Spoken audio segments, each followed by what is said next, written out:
This must be the single most critical example I have ever seen of the impact colour has on a car's image.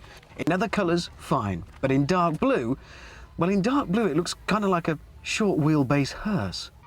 Seriously though, Vauxhall must be mad producing this car in this colour, because believe it or not, it's actually quite a handsome looking thing. It's just been dressed badly. It's the automotive equivalent of wardrobe putting Leonardo DiCaprio in a pair of grey polyester slacks, grey plastic shoes, armbands and a sou'wester. Not the best move on the styling front. After all, this is supposed to be a practical load-lugging estate. It's not some Ponzi shooting break with a load-carrying ability of Tara Palmer, whatever her name is. But who wants to look this dull, even in a practical car? This is the business end then, and very sturdy it is too. Not that it would come as a surprise to anybody, really, that an Astra estate is good when it comes to earning its living. The load space itself is wide, easily accessible, fairly low loading height. The suspension doesn't intrude too much into the load space itself. It's actually got a payload of about 560 kilograms. That's as much as many a small van, so there's no problems there. And these plastic strips, they're more to do with helping loads slide in and out easily than ever they are to do with protecting the carpet. One thing though, and perhaps it's not a Vauxhall Astra specific thing, but load luggage covers.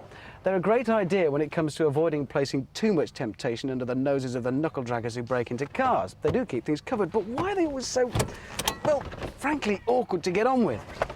Seems a shame when the rest of the car is so sturdy and practical that should be so difficult to use, but I doubt you'd be wrestling with it for too long because I suspect it'd be broken inside of a couple of weeks.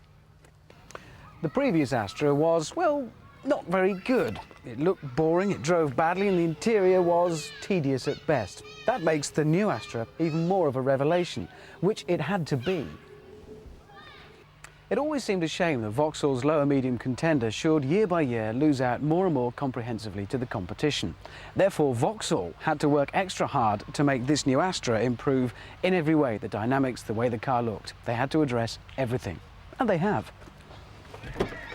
Sadly, once again, this is really not the best example, though. The interior itself as a design is clear, ergonomically efficient, everything's well laid out, it makes sense, but, well, it is drab. And look at this cloth. It's like the images they flashed up in front of Michael Caine as Harry Palmer in those Ipcris File films to brainwash him. Stare at these too long, and I don't know what's going to happen. As for using the thing, the steering wheel itself, I know it's not a pretty thing by any means, but it is adjustable for reach and for rake, so it's easy to get a comfortable driving position in here. One of my complaints with the interior, though, is this seat. For anybody like me who's perhaps, well, a little bit under 6 foot, let's say, the lumbar support in the back of the seat is just a little bit too high up. For me, it's nearly up between my shoulder blades, which does get a little bit tiresome on a longer journey. Whilst the colour in this example is not a good choice, the engine definitely is. It's a 2-litre 16-valve diesel, first seen last year in the Vectra. Well, now for this, the new Astra. After a bit of initial noise on startup that will wake the neighbours in the morning, it really is an absolute stormer.